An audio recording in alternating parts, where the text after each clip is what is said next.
మయేవ మన ఆదత్వ మై బుద్ధి నివేశయ అంటూ మహిత ఈ శ్లోకం యొక్క అర్థాన్ని వివరిస్తుంది.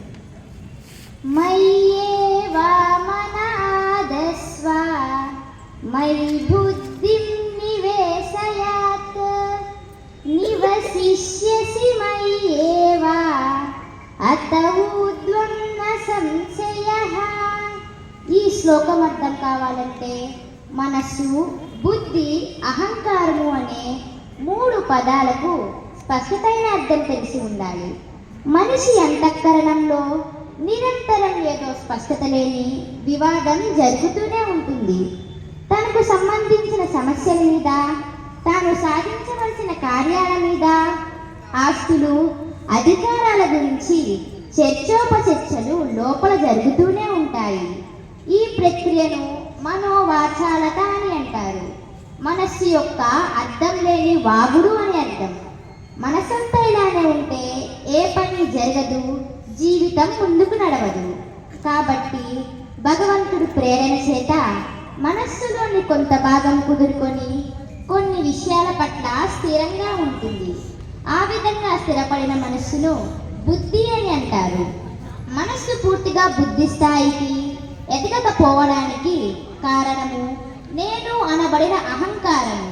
దీనినే స్వార్థ చింతన అని అంటారు.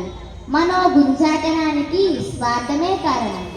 పార్థ, నీ అంతరంగంలో నిరంతరం జరుగుతూ ఉన్న మనోవాసనలను కట్టిబెట్టి నాయందే మనస్సు నిలుపు. అంతేకాదు నీ బుద్ధిని కూడా నాయందే స్థిరీకరణం చెందనివ్వు. ఇటువంటి సాధన చేత నీ మనోమాలిన్యమంతా వదిలిపోతుంది. నీ అహంకారము అణగారిపోతుంది. శుద్ధాంతఃకరుడవై నాయందే జీవిస్తావు. నిత్య శాంతిని అనుభవిస్తావు. ఈ విషయమై నీకు సందేహమే వద్దు. కృష్ణార్పణం. ఈ శ్లోకంలో భగవంతుడు ఏం చెప్తున్నారంటే, మనిషి తనకు సంబంధించిన సమస్యల మీద, తను చేయవలసినటువంటి కార్యాల మీద, ఆస్తులు, అధికారాలు అంటూ తను మనసులో నిరంతరం కూడా ఏవో చర్చోపచర్చలు జరుపుతూనే ఉంటాడు. దీనిని ఏమన్నారంటే ఇక్కడ మనసు యొక్క అర్థం లేని వాగుడు, ఇదే మనోవాచాలత అని కూడా చెప్తున్నారు ఇక్కడ భగవంతుడు.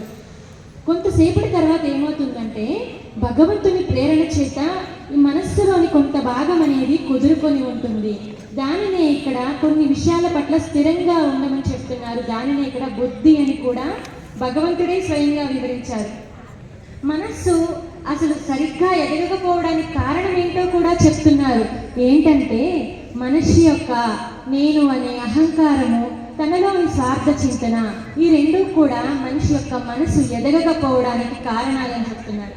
కాబట్టి నీవు నీ మనసులో ఉన్నటువంటి ఈ అర్థం లేని వాగుడు ఉంది కదా, వాచాలతను ఎప్పుడైతే నీవు వదిలించుకొని నాయందే నీ మనస్సును, బుద్ధిని కూడా స్థిరత్వంగా నిలపగలుగుతావో అప్పుడు నీవు శాంతిగా జీవించగలుగుతావు అని ఈ శ్లోకం ద్వారా భగవంతుడు వివరించారు. దీనివల్ల నీకు ఎటువంటి సందేహం కూడా అవసరం లేదని కూడా చెప్తున్నారు. ఇంకా తర్వాత